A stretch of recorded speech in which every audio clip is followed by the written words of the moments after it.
Hola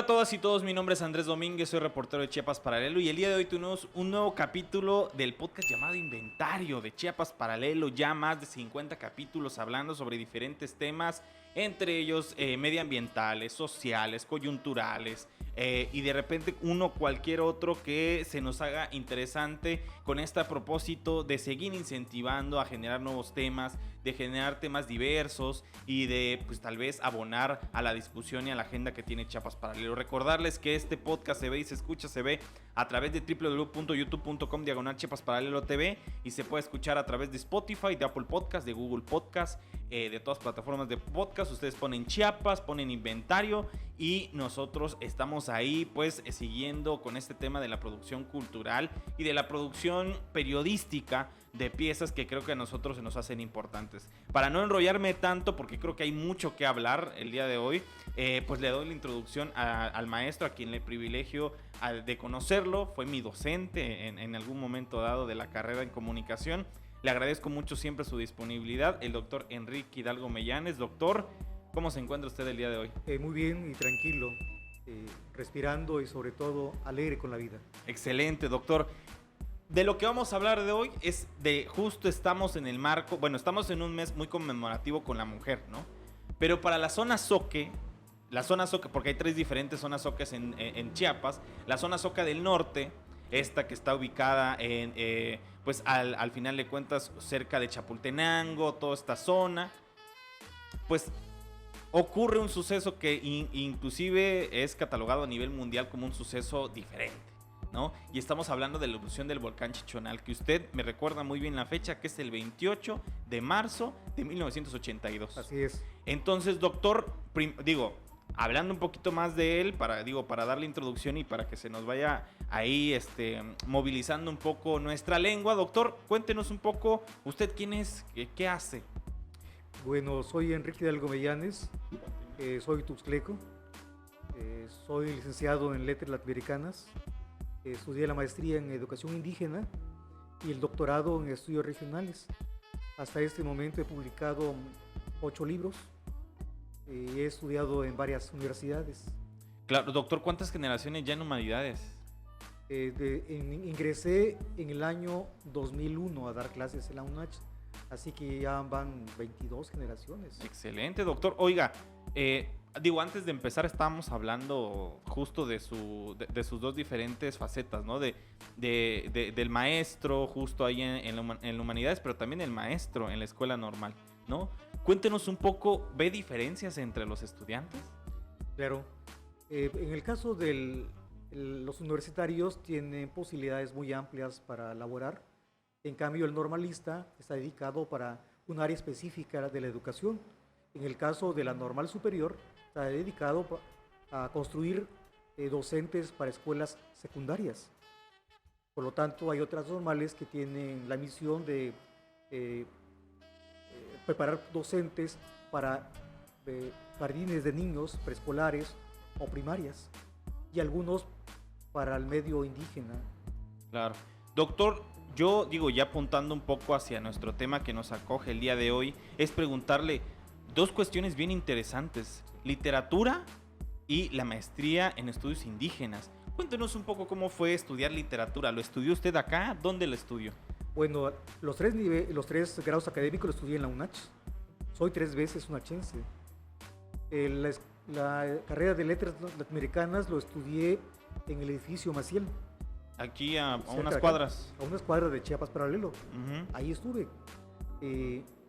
Y fuimos una generación que escribió bastante, que leyó bastante. Tuvimos buenos maestros, algunos ya fallecieron. ¿Me podría recordar algunos quiénes? Sí, Óscar León es el autor del libro llamado El Libro. Está publicado por La Núñez, por Editorial Trillas. Ricardo Cuellar Valencia, un poeta colombiano que originalmente daba clases en la Facultad de Sociología de la UNACH, vino a Tuxtla Gutiérrez, se quedó, es un poeta. Y él nos guió a conocer a muchos poetas, fue casi nuestro guía en la literatura. Armando Duvalier me dio clases, Él me dio clases de literatura chiapaneca. Fue unas clases hermosísimas. Eh, Después de clases, él daba 2 horas clases nada más. Y luego salíamos a los pasillos del edificio Maciel y la plática seguía, la clase seguía ahí en los pasillos. Y nos esperaba el maestro. Terminamos a las 8 de la noche y sabíamos que lo íbamos a esperar. Y nos estaba esperando en los paraguas, aquí en el Parque Central. Sí. Y la plática seguía de literatura. Terminábamos como a las 10 de la noche y él se iba a su casa con un morralito y yo me iba a mi casa. Eran de lunes a viernes las clases. También varios lingüistas me dieron clase, que me formaron. Y los días viernes invitábamos a poetas de otras partes de la República que nos vinieran a platicar con nosotros. Y esos días viernes suspendíamos clases, porque la carrera de letras americanas nos reunía. Y las sesiones eran casi maratónicas a veces. Pero las 8 de la noche era fin de clases, pero le seguíamos hasta las 10, platicando literatura, teoría literaria, crítica literaria. Fuimos una generación buena. Esta fue de 1986. Yo ya pertenecía a la Asociación de Escritores y Poetas Chiapanecos. Fue ahí donde conocí por primera vez al maestro Armando Duvalier. Estaba jovencito, bueno, yo también.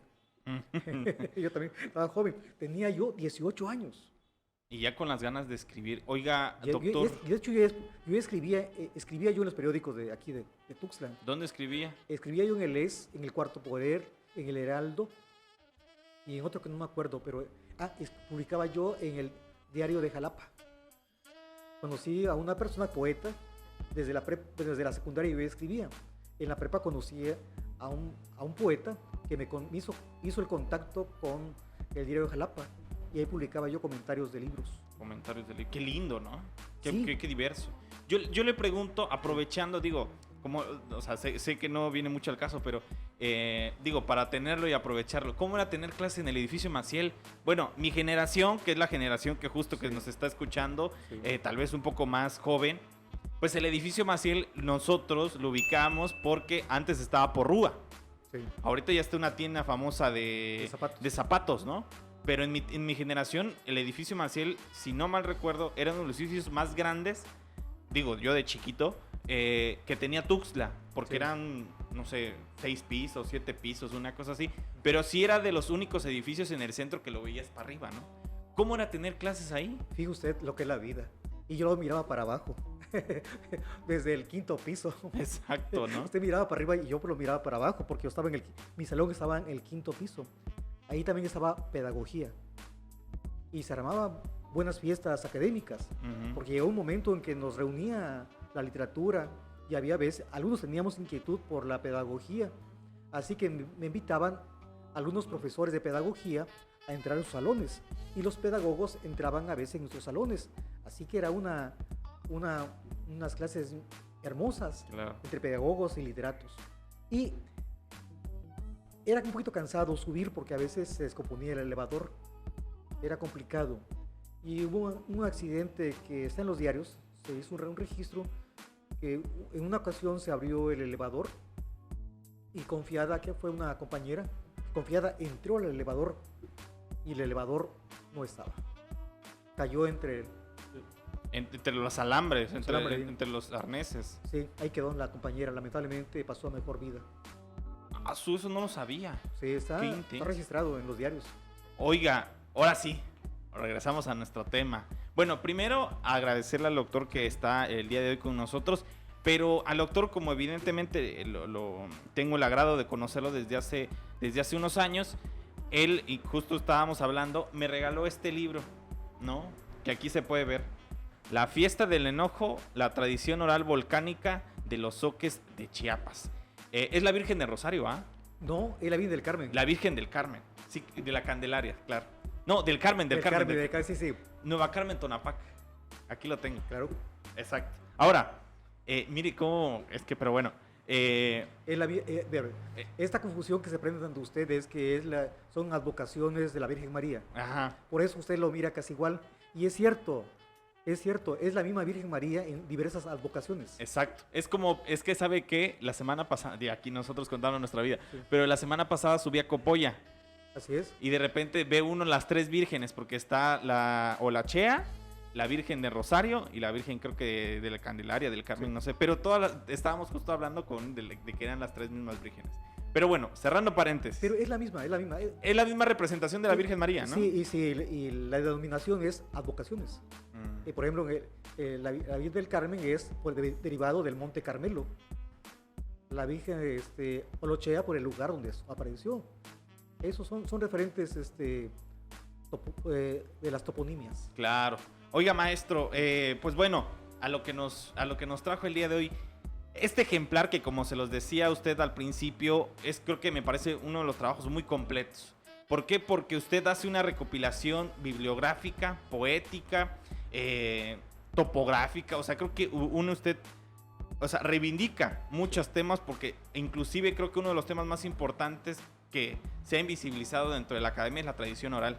Claro. ¿No? O sea, la oralidad que no se toma en cuenta por este tema de que no se puede llegar a comprobar, ¿no? Así es. Entonces, usted hace una recopilación, yo inclusive lo podría ver, una cosmovisión acerca de un evento trascendental como fue la erupción del volcán Chichonal, ¿no?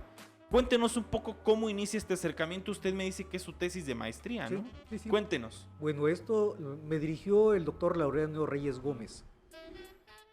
Él ya había publicado, fíjese eso, él ya había publicado un libro sobre, no, ella ya había hecho la tesis sobre el volcán Chichonal. Él me sugirió que yo le diera seguimiento a un área que él no tocó, y fue precisamente la educación comunitaria y familiar de los Zoques de Chiapas, con un referente nada más, la erupción volcánica. Y el libro de él se llama Los Zoques del Volcán. Actualmente está publicado por el Instituto, originalmente publicado por el Instituto Nacional Indigenista, hoy la CDI. Sí. En la CDI le reeditaron ese libro de Los Zoques del Volcán. Y se complementa con otro estudio que había hecho el INI, que se llama Pihuachube, precisamente. Entonces, que el INI, digo para la gente, se convirtió en el INPI, ¿no? No. Es que primero fue el INI, Instituto Nacional Indigenista, y luego se convierte en la Coordinadora de Pueblos Indígenas. Claro. Y luego tiene varias denominaciones. Sí, varias denominaciones. Cada grupo político le da su nombre que quiere. Claro. Bueno, entonces me sugiere que yo lo haga ese estudio, y empecé a dudar si esto había sido real. Entonces, dentro de mis recuerdos, fue que creo que tenía entre 14 y 15 años, aquí en Tuxtla. Muchos tuxtlecos estamos esperando que saliera el sol, y el sol nunca salió. Fue el día en que no amaneció en Tuxtla Gutiérrez. A mí me dio miedo. Mi abuela le estaba rezando a la Virgen del Carmen. Mi abuela se llamaba Carmen, así que teníamos una Virgen del Carmen. Como toda familia tuxtleca, teníamos un altar grande, con santos, con veladoras, y ella rezaba a la Virgen del Carmen, porque ella se llamaba Carmen. Yo me iba a llamar Enrique del Carmen, pero se les olvidó ponerme del Carmen, así que me llamo Enrique nada más. Claro, doctor. Entonces, eso me preguntó el doctor Laureano. ¿Recuerdas cuando Tuxtla no amaneció? Le digo, sí, era el volcán Chichonal. Entonces, ahí me hizo recordar que yo ya había vivido esa experiencia. Y me dijo, no eres el único, hay gente que vivió la misma experiencia. Y eso me fue inquietando, y ha pasado de familia en familia, de comunidades en comunidades. Y hay gente tan cercana a ti que lo vivió. Claro. ¿En qué parte de Tuxtla estaba? Yo estaba mi familia vivíamos en el barrio de San Francisco Asís, donde ahorita está la escuela de medicina de la UNACH. Ahí vivíamos, ahí teníamos la casa. Y fue el día en que no amaneció Tuxtla. Yo lloré mucho, mi abuela lloró, todos lloramos, pues. Pero ¿cómo recuerda usted que tenía esta tonalidad gris que se torna ahora, como por ejemplo cuando están los humos, cuando están los incendios? ¿Era más densa? Cuéntenos un poco. No, era gris. La caída era gris, pero Las calles estaban llenas de mucho polvo, muchísimos polvos. Los vehículos con el escape levantaban la ceniza que estaba cayendo y se veía, no se veía nada, no se veía. Tuvimos que ponerle trapos, telas a los cántaros de agua para que no se contaminaran. Todo lo cubrimos con lo que tuviéramos y no se veía nada. Y así la ceniza era gris. La misma ceniza que después lo guardé. ¿Lo tiene guardado usted la ceniza? Lo que tengo guardado no es ceniza, ya lo perdí porque mi mamá en unas limpiezas lo tiró. Oiga, pero bueno, después fui al volcán Chichonal, después fui ya con la tesis doctoral, entré al volcán, al cráter. Al cráter. Y obtuve varias piedras, agarré varias piedras volcánicas directamente del volcán Chichonal, con el permiso de la señora del volcán. Allí pedí permiso para agarrar piedras ahí. Claro. Pero bueno, doctor, cuénteme usted, perdón que yo le desvíe un poco, pero sí. Cuéntenos un poco. Bueno, nos menciona que usted viene como que su curiosidad, justo de lo que le menciona el doctor, sí. Y que, bueno, usted se pone a trabajar esto desde sí. La oralidad. Cuéntenos, síganos contando usted, por favor. Bueno, entonces me dijo, entonces ahí apareció un concepto que para mí era nuevo, informantes. Para mí eran entrevistados, pero no, él me dijo informantes, porque me dan información y lo que busco no es una nota periodística, sino una vivencialidad, una crónica, entre crónica y ensayo. Entonces me dijo, tómate un camión, vete a Chiapa de Corzo, en Chiapa de Corzo pregunta dónde queda Nuevo Carvento Anapac, y te vas a tomar la combi que va rumbo a Nucatilí. Entonces, y eso fue lo que hice, llegando a Chiapa de Corzo, me dijeron, ahí se paran las combis, y llegué preguntando, y lo primero que hice al llegar... ¿En qué año fue, doctor? Fue en 1999. 1999. Por primera vez, llegué a Nuevo Carvento Anapac, en Chiapa de Corzo. Y lo primero que hice fue, como nadie me conoce, ni me esperaba nadie en Chiapa de Corzo, en Nuevo Carvento Anapac, fue irme a la iglesia. Fui a la iglesia, ahí le recé a la Virgen del Carmen. Ahí, es la Virgen del Carmen, que esa foto yo la tomé. ¿Es esta? Esa yo la tomé, esa foto es mía. ¿Pero esta es la de donde está en Chiapa de Corzo? Sí, okay. Es Nuevo Carvento Anapac. Y luego una ceremonia, abajo es la ceremonia de recogimiento de velas para la Virgen del Carmen. Ya. Por eso se ven ahí estas velas. Dos. Ajá. Entonces llegué y le pregunté, hice todo el ritual. Y el campanero me quedaba viendo. Había un señor alto que me quedaba viendo. Y como que quería platicar conmigo y preguntarme. Y yo también quería platicar con él y preguntarle. Entonces lo saludé y le pregunté, oiga, ¿usted es de Carvento Anapac? Me dijo, no, yo soy de San Pedro Yazpac. Entonces le digo, ¿dónde queda eso? Al lado, cerca de Carvento Anapac, en Chapultenango. Oiga, ¿usted y cómo fue que usted llegó aquí? Entonces el señor empezó a llorar delante de mí y me contó la historia de cómo salieron de allí de Carvento, él de San Pedro Yazpac. En la tercera erupción salió, no en la primera ni la segunda, sino en la tercera erupción, con lo que tenía puesto. Con lo que tenía puesto, salió con su familia y vio todo la emergencia directa. Él vio a personas que quedaron muertas por las piedras.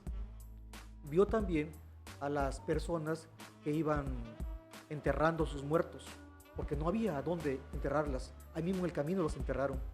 Vio caballos enterrados en el río Susnuba. Y se estaban muriendo los caballos, calcinados, pues. Y vio también cómo las personas iban desbarrancando cuando iban caminando hacia Ixtacomitán. Y querían salir por ahí. Y él dice que él vio que se desbarrancaron, perdieron. No llevaban con qué alumbrarse. Sabe que se desbarrancaron porque gritaron. Por eso sabe que él se desbarrancó. Y él ya conocía por dónde tenía que caminar porque era parte de su trabajo, caminar. Y luego lo demás fue más trágico. Porque tuvo que enterrar a su mamá ahí en el camino. ¿Y cuántos años tenía él? Él tenía 48 años. ¿En ese momento con la entrevista? ¿O Sí, cuando...? sí, no, cuando yo lo entrevisté tenía 48 años, Entonces, le quitamos 99, le quitamos 82, haber tenido como 30 y tantos, ¿no? más o menos, sí. Pues doctor, ¿le parece bien si hacemos una pausa para ir tomando un poquito de aire Sí, y seguimos? Sí, por favor, porque mis sentimientos ya están llegando. Entonces, hacemos una pequeña pausa y seguimos entrevistando al doctor Enrique Hidalgo Mellanes.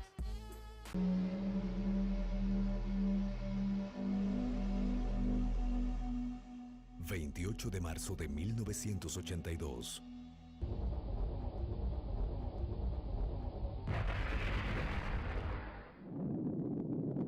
...23:32. Hace erupción el volcán Chichonal. Un suceso que por su naturaleza y magnitud fue trascendental para Chiapas, que afectó principalmente a 5 municipios de la región Soque del estado: Francisco León, Chapultenango, Ostoacán, Ixtacomitán y Pichucalco. Ayer domingo a las 11 de la noche, en los límites de Chiapas y Tabasco, hizo erupción un volcán. Las rocas, gases y cenizas alcanzaron la altura de 17 y 32 kilómetros, cubriendo un radio de 50 kilómetros. La cuarta y última erupción fue la mañana del 4 de abril. Las nubes de material piroclástico llegaron a Tabasco, Veracruz, Oaxaca, Ciudad de México y dieron la vuelta al mundo, empezando por el sur de los Estados Unidos. La única televisora que fue y filmó en la boca del volcán fue la televisión de Chiapas, con una avioneta, y se arriesgó todo el equipo y nos arriesgamos todos los que pudimos y tuvimos la oportunidad de ir, pero esas tomas le dieron la vuelta al mundo. Esas imágenes nosotros las mandamos a México y México las mandó y las difundió a nivel mundial.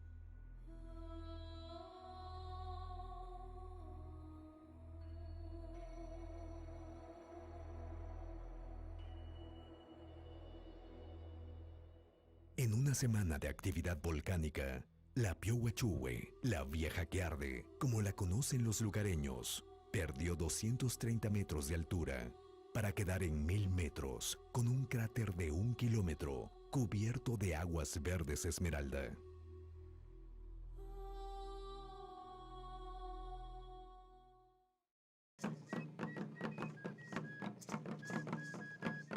Erguido, imponente, vivo y venerado por los Soques. Y regresamos hablando con el doctor Enrique, que de hecho ya ahorita en el corte estamos hablando de muchas cosas. Ya le dije que mejor pongamos un podcast ya entre los dos para que hablemos sobre cuestiones ahí transversales a Tuxtla, que creo que se nos hace bien importante. Tenemos que ¿no? atrevernos. Claro, doctor. A ver, Dígame. el punto central de la investigación o de la propuesta de invitarle aquí usted es que nos explique la fiesta del enojo, qué es, por qué. Cuéntenos. Bueno, desde el título es una contradicción. Nadie es una fiesta estando enojada. Son dos estados de ánimo terribles. Una de la fiesta es alegría y el enojo es alteración de los estados. Esta es una especie como entre lo bueno y lo malo. Pero realmente es una figura poética, ¿no? Es una metáfora que alude a una fiesta originaria, una fiesta, digamos, metafórica, de alguien que está a punto de casarse y no se casa. Se altera porque el casamiento no se lleva a cabo. El libro alude al casamiento que iba a tener la señora del volcán Piohuachúhue. Ella tendría alrededor de entre 19 y 21 años, más o menos la edad con que se iba a casar. Se iba a casar con una persona que se hizo llamar Zaspalangue. Previamente a este casamiento, ella estuvo invitando a los pobladores de Chapultenango, Francisco León, Ixtacomitán, los pueblos cercanos a Chapultenango. Se iba a casar. Estaba orgullosa de su casamiento. Se iba a casar el 28 de marzo, el domingo 28 de marzo, como eso, el mediodía. Y dice la gente, me platicaron que vieron llegar a la muchacha, a Pihuachue, y la vieron vestida de blanco. Pero se les hizo muy extraño la forma en la que iba vestida. Iba vestida de blanco, llevaba una coronita, pero en esta coronita era una serpiente. Parecía una serpiente. Las pulseras parecían serpientes. La tiara era una serpiente. Y olía a flores que no habían sentido. Olía muy bonito. Y el pueblo se reunió para ver que se iba a casar. Y Saspalanque nunca llegó. No llegó. No llegó el novio. Entonces se dice que salió corriendo y dijo, ya me voy a mi casa. Y le preguntaron, ¿dónde vives? Y ella dijo, por allá. Y por allá es el volcán Chichunal. ¿La vieron? Que agarró el rumbo del volcán Chichunal. Después escucharon como si fuera una locomotora, se escuchaba debajo del piso, como un tren, dice, como si fueran muchos caballos corriendo, y sintieron que algo no estaba bien. Pero era domingo, la gente anda de fiesta, y además los días domingos pues se tienen que ir a dormir temprano, ¿no? Por lo tanto, ya se iban a dormir cuando vieron cómo en la casa donde dijo esta muchacha que vivía, empezaron a salir culebras de lumbre, saliendo del volcán. Vieron rayos y serpientes saliendo. Hay personas que me platican que al lado del volcán había varios ranchos, varios poblados. Ellos juran que vieron a los tapires alumbrados, vieron las serpientes iluminadas, vieron a las aves que se iluminaban. Todo aquello se llenó de luz, los animales llenísimos de luz. Supieron en ese entonces que no era normal que hubieran animales de ese tipo saliendo del volcán. Se dieron cuenta también que el agua que salía del volcán se había puesto caliente. Veían cómo salía el vapor. Vieron cómo el volcán se llenaba de humo y cómo unos minutos después empezaron a caer piedras. Pihuachue se había enojado. Estaba quemando su casa. La casa de Pihuachue es el volcán Chichunal. Por lo tanto, la idea de que a partir de una alegría, de una fiesta, uno puede alterarse, quemar todo. El estado de cólera es intenso. Entonces lo que hizo Pihuachue fue quemar su casa porque no se pudo casar. No se pudo casar. En eso, Saspalangue, viendo que había fallado y que estaban matando por su culpa, estaban muriendo los soques, él con un gran mazo, un gran garrote, empezó a golpear las piedras que estaban cayendo sobre los soques. De ahí se explica que haya caído tanta ceniza. Pero no tenía la misma velocidad con que estaban siendo arrojadas las piedras y las serpientes. Fueron las piedras que mató a mucha gente. Fueron las piedras que llegaron a muchos poblados. Y la ceniza ya de roca pulverizada por la fuerza de Saspalangues, era tanta la fuerza de Saspalangue que hizo llegar esa ceniza a todo el mundo. Dio la vuelta al mundo. De hecho. Entonces, imagínense la gran fuerza de ese señor llamado Saspalangue, como para aventar, como si fuera un gran beisbolista, hasta arriba y darle la vuelta al mundo. Entonces se demuestra ahí, según lo que me platican, es que era tanta la fuerza de Saspalangue que dio la vuelta al mundo. Y era tanta el poder de Pihuachue que mató a mucha gente.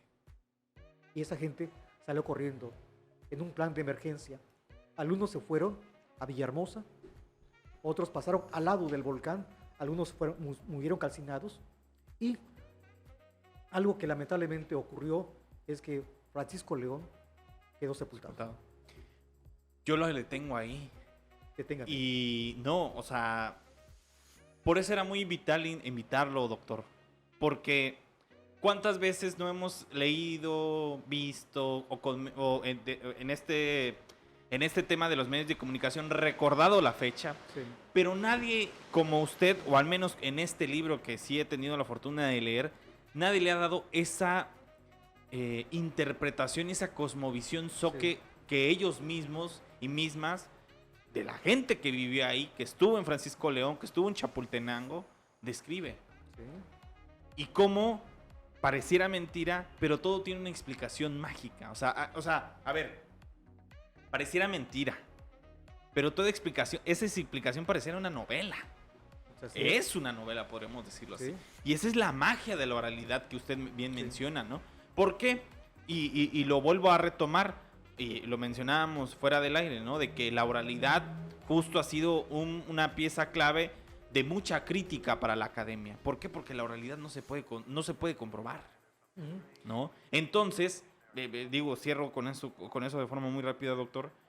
Me parece súper destacable que lo haya hecho, ¿no? O sea, de que de hecho aquí el libro está construido justo de eso, o sea, de si bien retoma muchos documentos, le da mucha voz a los informantes para construir esta gran, magnífica novela que usted bien menciona, ¿no? Ujú. Entonces, yo le preguntaría,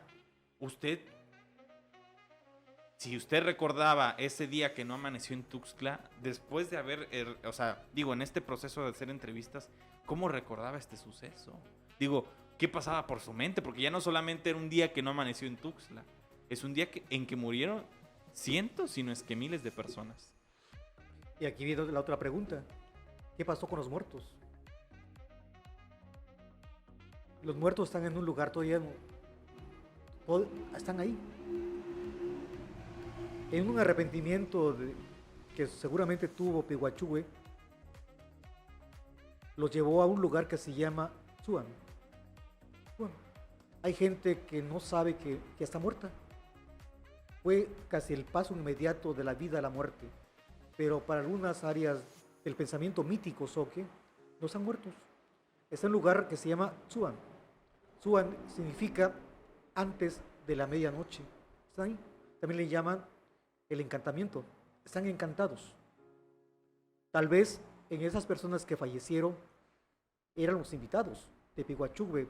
A esos invitados los invitó a su fiesta real, pero también los invitó a la fiesta espiritual, a la sacralidad, a lugar donde ella está viviendo. Para algunos que entrevisté me decían que viven en Suan, están en el lugar del encantamiento. Uh-huh.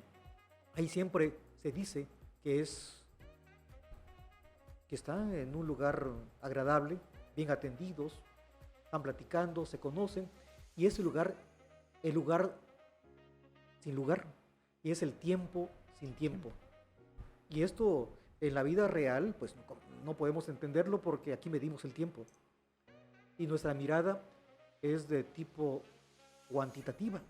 Medimos el tiempo, comprobamos el tiempo, tenemos que comprobar todo. Pero el otra área del conocimiento que usted indica son los métodos cualitativos, las cualidades del ser humano. Por eso se contradicen muchas veces.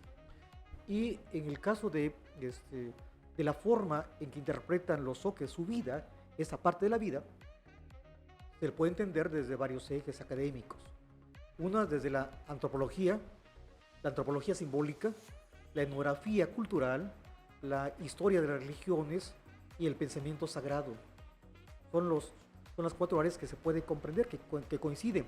Y hay una quinta área, la educación comunitaria y familiar. Los pedagogos le llaman educación endógena. La misma comunidad le enseña a los demás cómo debe uno comportarse sin necesidad de un texto.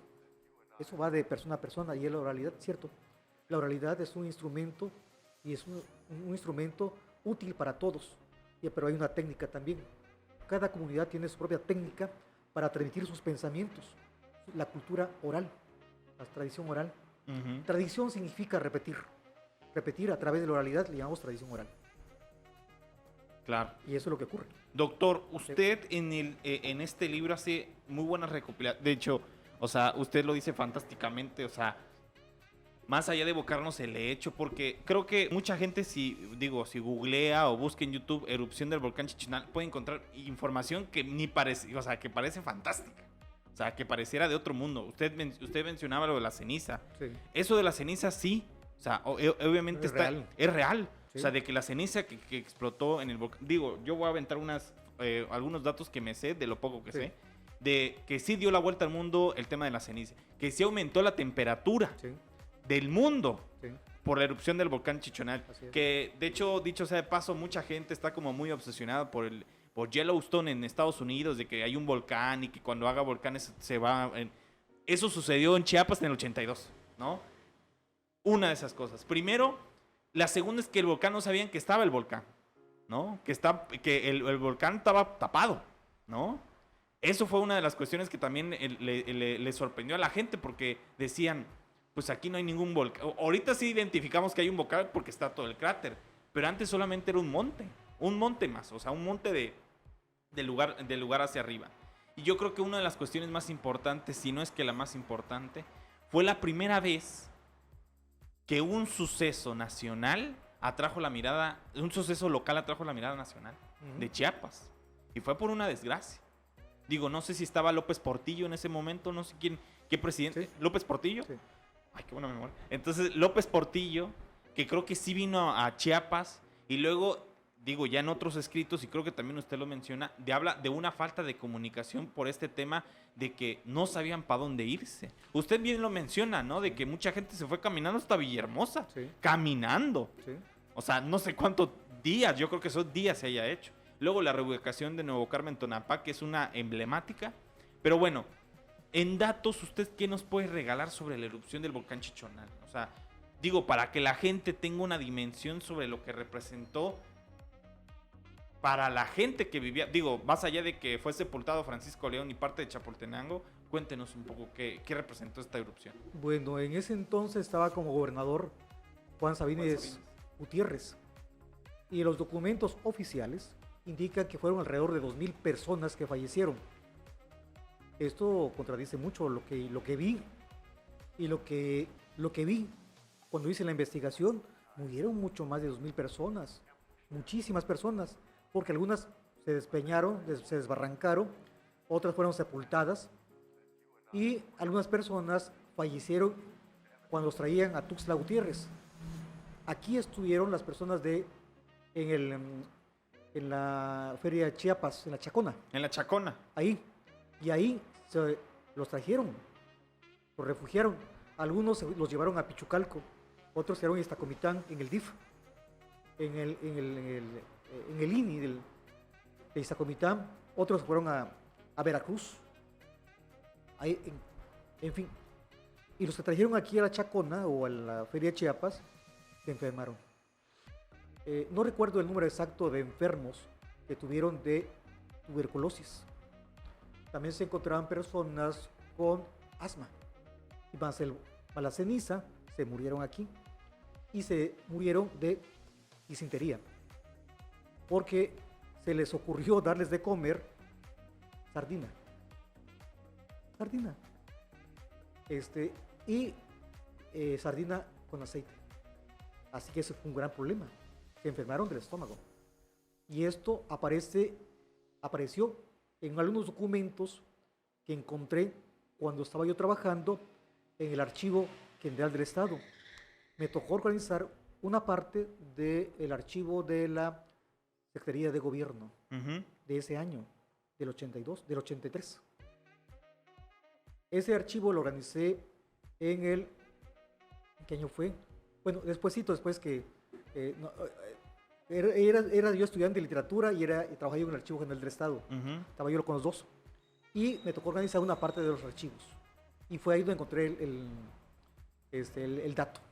Y esa imagen aparece en el libro Pihuachugua y la señora del volcán. En la consecuencia del primer libro que hice. Ajá. Ahí aparece. Le tomé fotografía al documento. Qué valioso, doctor. Sí le tomé fotografía. Y para el momento, pues se me hizo curioso cuando Claro. era yo estudiante de literatura y me pareció curioso y guardé la fotografía porque tenía mi camarita una, luego la dejé, luego la recordé y luego la integré a la investigación. Y otro de los datos es que la gente que llegó, el gobernador Juan Sabines Gutiérrez les compró los terrenos a los habitantes de Carmen Tonapac y San Pedro Yazpac, hoy Nuevo Carmen Tonapac. Pero no fue el único lugar, también otra colonia, Iquidambar en Villaflores, está Nuevo Vicente Guerrero en Acala, ahí fueron, en la Selva Lacandona también hay zoques, hay varias comunidades, hay 14 grupos que reúnen a los zoques migrantes del volcán Chichunal, son 14. Más otras que se fueron formando ya por necesidades ya muy de grupo y personales. Pero son alrededor de 14. Personas muertas oficiales fueron 2.000, pero realmente no fueron 2.000, fueron muchas más. Personas enfermas, muchísimas enfermas, algunas sí murieron. Una de las enfermedades que encontré en Nuevo Carmen Tonapac que me dijeron que habían fallecido es por soledad. Murieron por soledad. La soledad del pensamiento. Extrañaban la tierra donde nacieron. Las personas mayores murieron de eso. No, por tristeza. De tristeza. Murieron de flato. Murieron de tristeza. De depresión diríamos hoy. Claro. Murieron por depresión. Pero, o sea, a ver, yo por eso digo, podría ser un nerd o un ñoño, como lo podemos decir ahora, pero es que nosotros a veces pensamos mucho hacia adelante, ¿no? O sea, estamos pensando, de hecho a mí nos tocó el sismo del 2017, para nosotros, obviamente cuando tengamos otros 20 años más, vamos a decir, aquel día que tembló y no dejó de temblar, ¿no? Sobre todo para la zona costa, ¿no? Pero esa gente, o sea, yo me imagino esa gente frustrada, con pocos medios de comunicación quienes fungieran ese papel, porque obviamente, o sea, el sentido de eso era, pues, checar cómo llegaba la ayuda, pero ¿a cuánto tiempo de distancia estamos? ¿Y cuántas voces no pudieron salir o no pudieron expresar lo que sentían por esto que pasaba, ¿no? La zona norte era la zona olvidada del gobierno, ¿eh? Y lo sigue siendo. Y la única salida que había de Chapultenango a Iztacomitán era una veredita. ¿Con qué trabajo pasaban los caballos? No, y toda esa zona, Ostoacán, Chapultenango, Pichucalco podría decirse, Juárez. Por zona ganadera. Ajá, lechera. o sea, Pichucalco podría decirse que es la zona que conecta o de la zona de mayor conexión por esta onda de ser como... enlace con Tabasco. Con Tabasco, pues. Y Veracruz, pobre. Pero de ahí en fuera, usted llámeme Chapultenango, y Chapultenango parece una colonia de 1940. Así es. O sea, parece que se detuvo el tiempo. Sí. O sea, usted ve rodeado está de monte, de montaña, doctor. Cuando estuve ahí, pues yo llegué con mi idea de Tuxtleco, pues.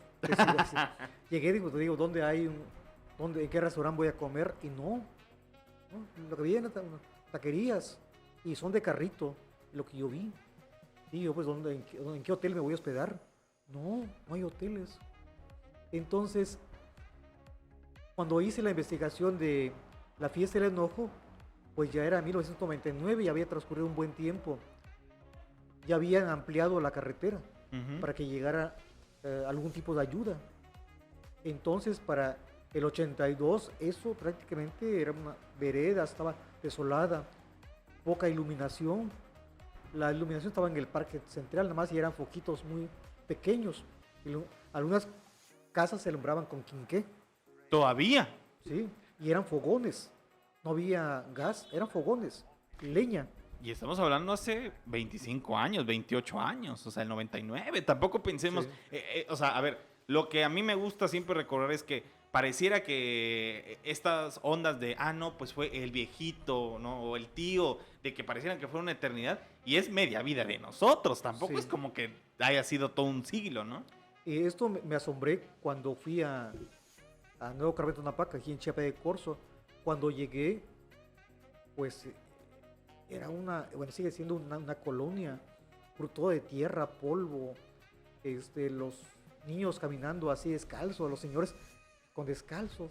Y si eso fue en el 99 que hice la investigación también en Carmen Tonapac, en el 82 era distinto. Lo Sí. que me contaron ahí es que les pusieron una granja de pollos para que sobrevivieran, que está en la carretera.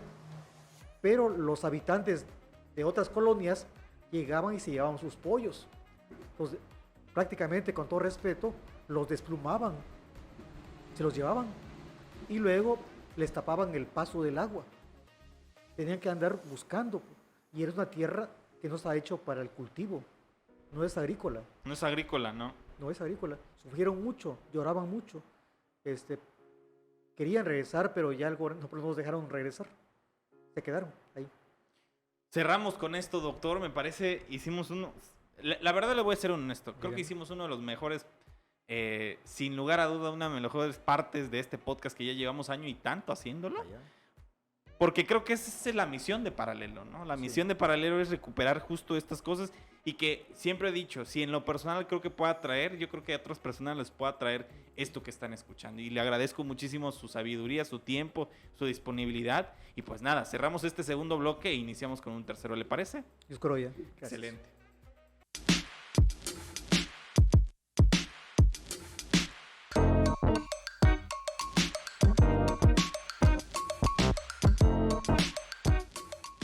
Y regresamos justo, y bueno, me quiero tomar unos minutos para mencionarles lo siguiente que escribió el maestro en la 76. La madre tierra, cuando se enoja o cuando quiere decirnos algo de lo que ella siente, para no perjudicarnos, nos avisa. Cuando sucede esto, hay que respaldarla y salir del lugar. Cuando avisa por segunda vez, ella ya no perdona. Hay que amar a la tierra como a la palma de nuestra mano.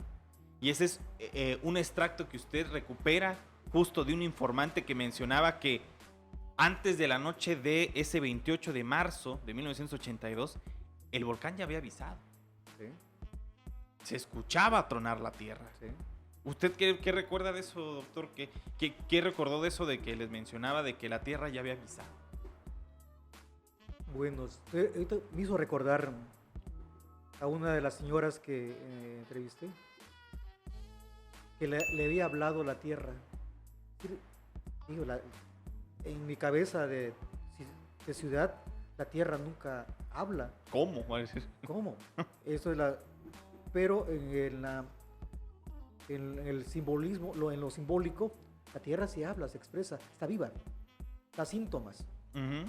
Y algunos también me dijeron de que podían hablar con algún tipo de plantas. Y pues en mi cabeza, ¿cómo es posible que hablen las plantas? Las plantas no hablan.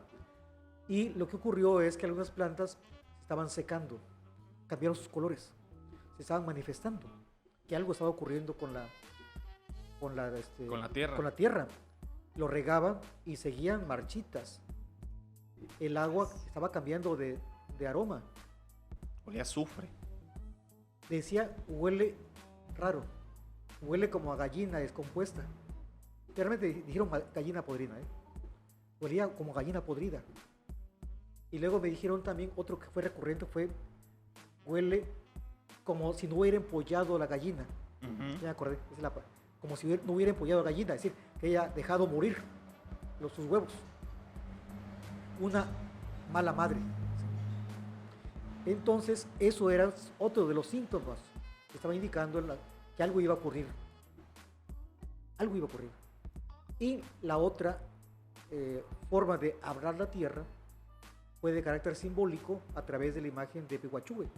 Pihuachue se traduce como la anciana que arde. Ese es Pihuachue, una anciana que arde. Y esta anciana realmente es la tierra. La tierra porque esta misma anciana, algunos dicen, juran, que saben que por la mañana es niña, por la tarde, a media tarde es jovencita y por la noche es anciana. Anciana. Entonces, en el momento en que ella la van a ver como jovencita, se iba a casar. Más tarde, algunos dicen que la vieron salir del volcán ya como anciana. Y algunos dicen que al día siguiente, los que iban saliendo después de la primera erupción, vieron que iba saliendo una niña del volcán. Entonces, todo esto se fue construyendo la idea que de Pihuachue es la propia tierra, eso y lo interpreto también yo, Sí. es la tierra, es la naturaleza que tiene un ciclo de vida. Claro. Entonces, esto lo que La primera vez puede anunciar, la segunda vez tal vez más o menos alertando, pero la tercera vez ya no perdona. Anticipa, como la madre tierra nos anticipa todo. Un temblorcito, suavecito, si no nos ponemos a resguardo, ahí va la segunda, y si no, va la tercera o la cuarta vez y va el terremoto, como ocurrió la fecha de 1917. O bien, como el temblor que ocurrió hace unos días, a las 10:20 de la noche, y se sintió muy fuerte aquí en Tuxtla. No, y porque nos desacostumbramos. Bien nos decía la doctora Silvia Ramos, ¿no? De que de repente dice, la gente baja la guardia en un momento dado, o sea, y es natural, pues, porque no puedes estar siempre en estado de alerta, ¿no? O sea, y digo, aquí abonándolo, ya teniendo la oportunidad, pues, ¿cuántas veces no tembló? Sí. Yo sí me acuerdo toda mi adolescencia, como le he dicho, yo viví en la Albania Alta, se siente mucho los temblores ahí, y yo sí le puedo decir que 4 o 5, sí lo sentí como dije, ¿qué está pasando? Pues, o sea, se está moviendo la tierra de una forma que inclusive yo, hasta el día de hoy, tengo miedo de los temblores, ¿no? Y el 7 de septiembre, ni le digo. Sí. Pero como pareciera que se nos olvida. Sí. Y ahorita de 2017 a la fecha creo que ha temblado 2 veces, creo que ha sido justo cerrando 2022 y bueno, el de hace unos días, sí. Y pareciera que nuevamente estamos diciendo temblor está fuerte, ¿no? De hecho, hoy que estamos grabando, tembló varias veces. Esto es una zona, bueno, sísmica. Que es una zona sísmica y una zona volcánica también, ¿no? Sí, no hay que olvidar que aparte del volcán Chichonal tenemos todavía el Tacaná. El Tacaná, que también no se ha despertado. Tenemos en Guatemala el volcán Santa María, que hay registros de la erupción. Estamos rodeados de volcanes. Sí, yo también ahí le pregunto, doctor, que seguramente, digo, para las personas que de repente ahí tengan las ganas, yo creo que es un libro precioso, es un libro completo, es un libro que justo en el marco de este recuerdo de lo que pasó en el 82, se me hace muy importante. Yo le pregunto varias cosas. Primero, ¿qué pasó con esos informantes que usted tenía? ¿Se acercaron? ¿Fallecieron? Ya fallecieron. Después de que los entrevisté en el 99, volví a ir con ellos en el 2015. Volví así el recorrido. Pero lamentablemente pues ya no viven. Les llegué a unas fotos que les tomé, sí, regalé en su momento, pero volví a imprimir y se lo volví a obsequiar, pero lamentablemente pues ya falleció la mayoría. Y doctor, retomando aquí después de algunas fallas técnicas que tuvimos, por no decir fallas externas, le pregunto, a 41 años de lo que pasó, aquel 28 de marzo de 1982, ¿qué ha pasado con...? Ya usted más o menos lo desdibujó en este desplazamiento, esta migración que usted también lo menciona acá, ¿no? Una migración que ahorita que se está hablando mucho de desplazamiento por cambio climático, yo sí me imagino, digo, por temas naturales, ¿no? Que lo está padeciendo muchísimo Centroamérica con los huracanes. Ahorita hay una ola muy importante de huracanes, ¿no? Le pregunto, ¿qué ha pasado con las comunidades? ¿Qué ha pasado con Chapultenango? ¿Qué ha pasado con Francisco León? Bueno, han tenido poco cambio, ¿no? No han tenido el cambio que ellos pidieron desde el 82, que no, bueno, después de la erupción, los gobiernos se dieron cuenta que existía el norte de Chiapas y ha habido poca inversión. Los que se quedaron, los que regresaron, siguen viviendo como si no hubiera pasado el tiempo, ahí siguen. Los que emigraron y se quedaron en las nuevas colonias, ahí han tenido que adaptarse a los lugares, a la convivencia. Encontramos ahora zoques que en las comunidades, ya nuevas comunidades, que ya casi no hablan el zoque. Los que sí hablan el zoque del Chapultenango, el zoque de Ostocán y las demás comunidades zoques, hablan un zoque no como hablaban sus papás, sino con algunas variantes. Se van mezclando con el español. Uh-huh. Es un proceso muy largo, que algún día tal vez vaya a desaparecer, pero no en este momento. En cuanto a la economía, han tenido que adaptarse con los trabajos que han tenido.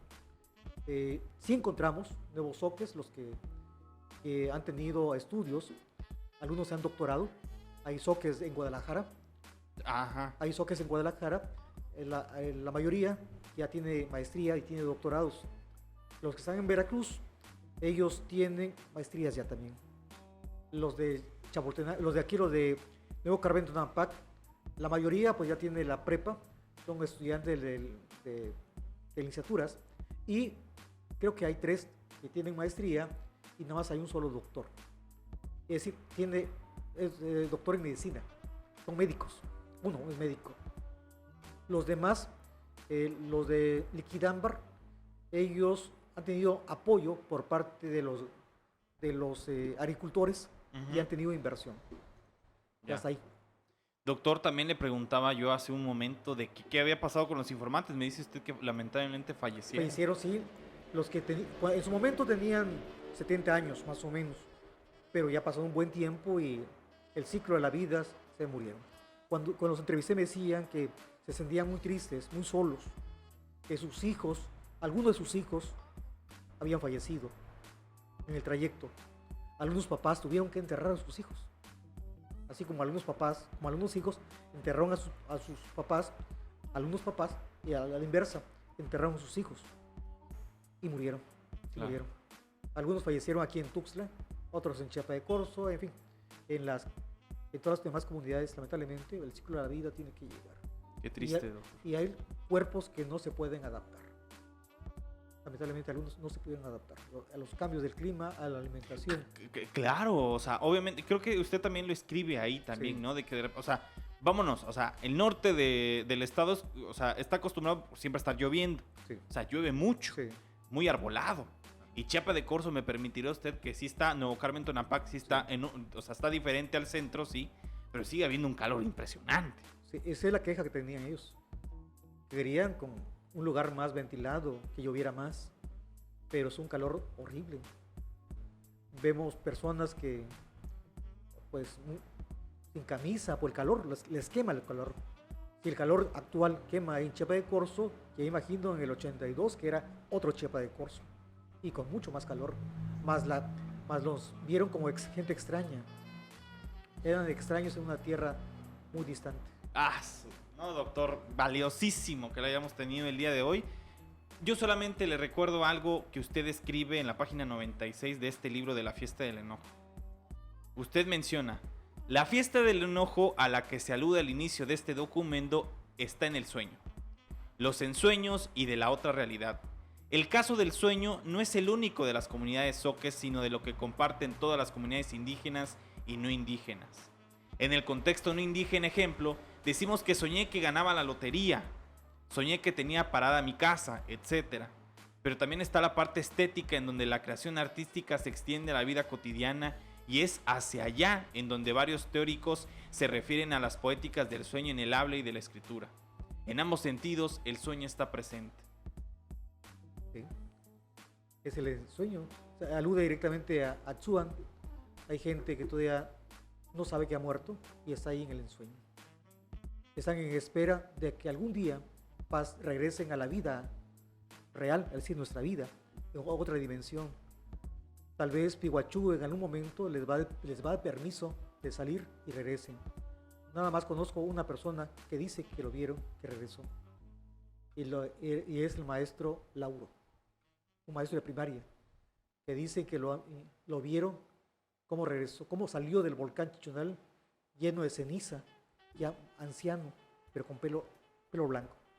Y no se acordaba quién era. Los de Carmen Tonanpac, Chapultenango, le recordaron quién era, el maestro Lauro, el maestro de primaria. Entonces ahí se enteraron dónde había estado, qué recordaba. Dice que estaba en un sueño, que vio una señorita que le estuvo paseando y que siempre estuvieron como si fuera una fiesta.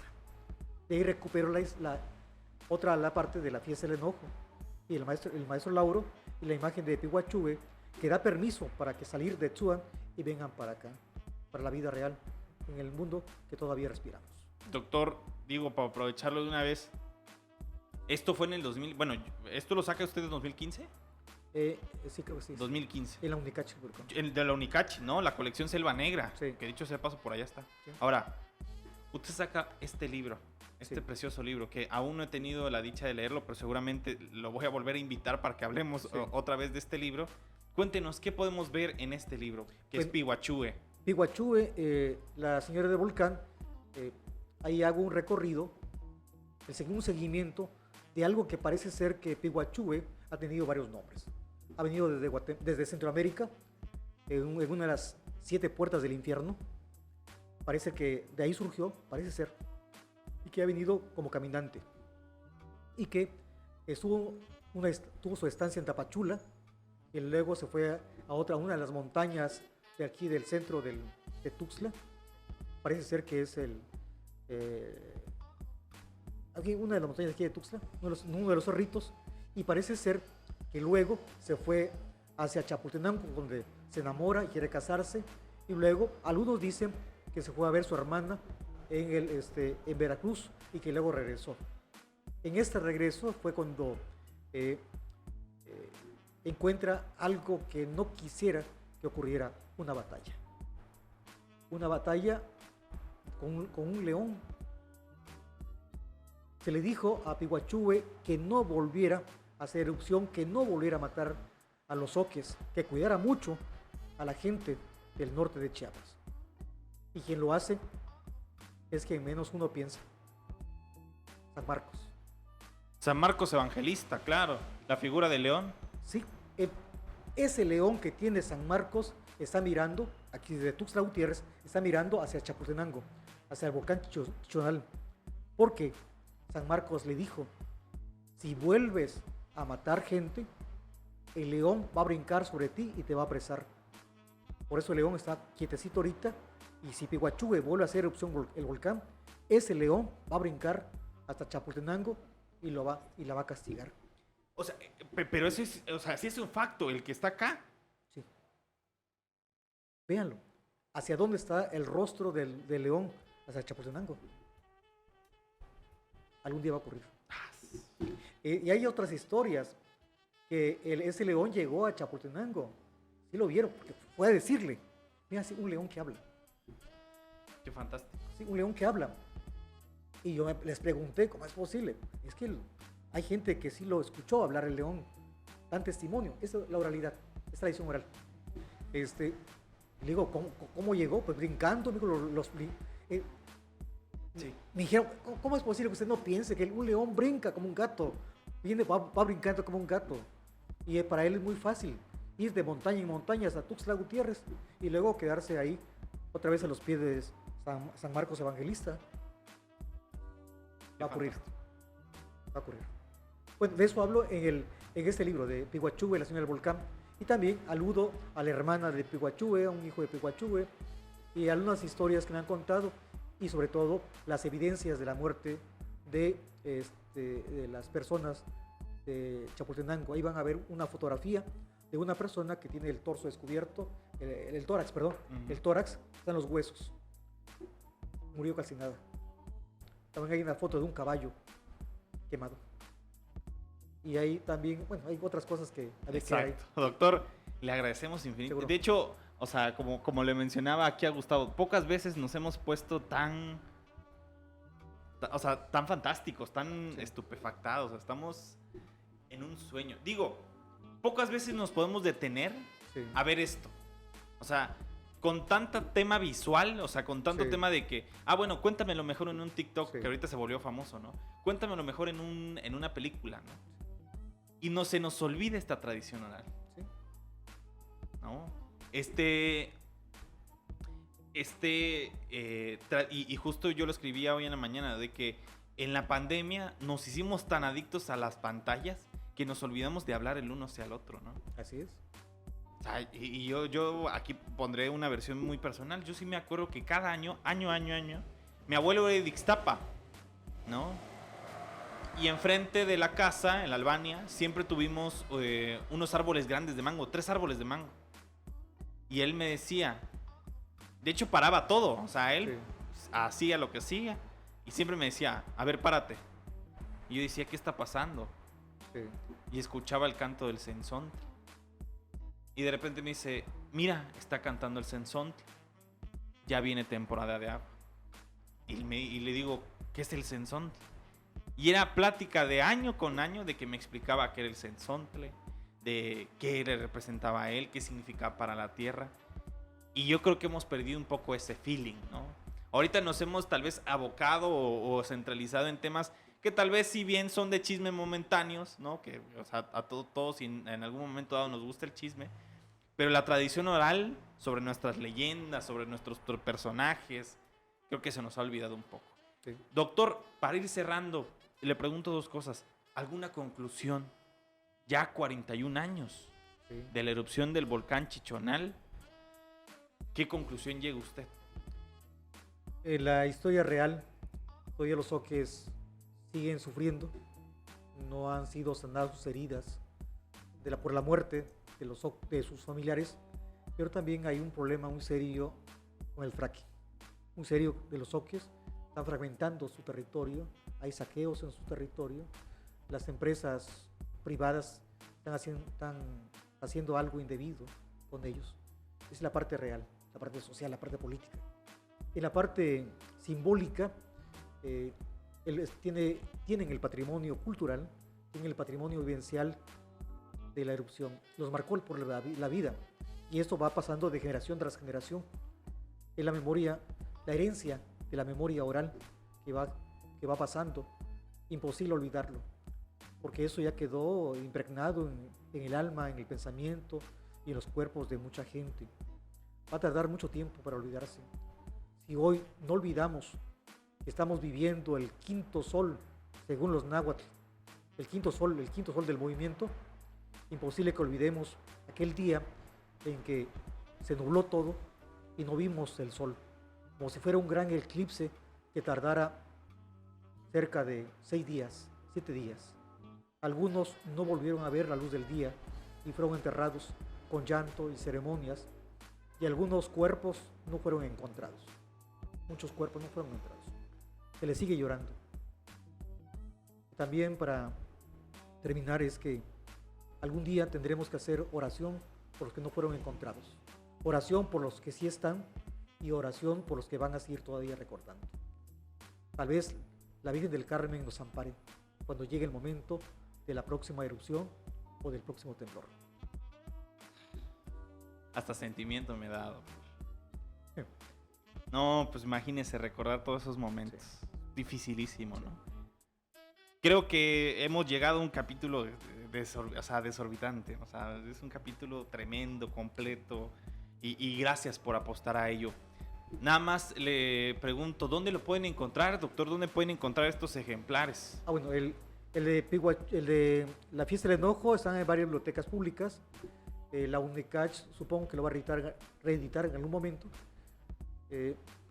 La Pihuachú, la Fiesta del Enojo, está publicado por el CENTE Federal, una parte de la colección Palabra de Maestro, y eso se encuentran en varias bibliotecas públicas también. Es una edición gratuita. La UNECACH sí lo vende, su libro, pero el CENTE no. El CENTE hizo el libro para los profesores, les dan varias escuelas.